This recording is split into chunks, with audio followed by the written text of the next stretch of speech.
एका मोठ्या शहरात एक श्रीमंत व्यक्ती राहत होता. त्याच्याकडे भरपूर पैसा होता आणि नुकतेच त्याने शहरात एक मोठे घर घेतले होते.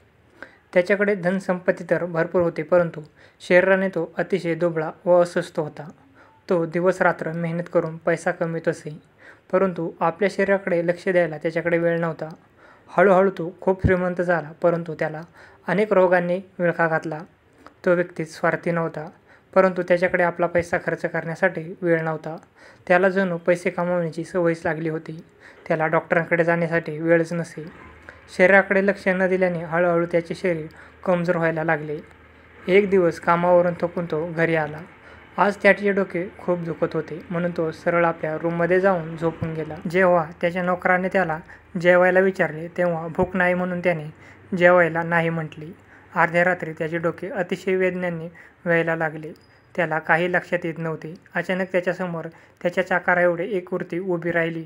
ती आकृती म्हणाली, "मी तुझा आत्मा आहे आणि आज मी तुझे शरीर सोडून जाणार आहे."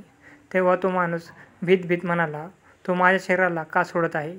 माझ्याकडे भरपूर पैसा आहे व मी माझे संपूर्ण आयुष्य मेहनत केली आहे. मी एवढ्या विशाल घरात राहतो की या घरात राहण्याची आणि अनेक जण स्वप्नेच पाहतात." आत्मा म्हणाली, "माझी गोष्ट ऐक. तुझे हे मोठे घर माझ्या काहीही कामाचे नाही. माझे घर तर तुझे शरीर आहे, जे दिवसेंदिवस कमजोर होऊन अनेक रोगांनी ग्रसित झाले आहे. तू कल्पना कर, अनेक वर्षे तुटलेल्या झोपड्यात राहण्याची. बस त्याच पद्धतीने तू माझी हालत केली आहे आणि आता मी या घरात अधिक काळ राहू शकत नाही." एवढे बोलून त्या आत्मा शरीर सोडून निघून गेला. तात्पर्य: शरीर व चांगले स्वास्थ्य हे सर्वात मोठी संपत्ती आहे.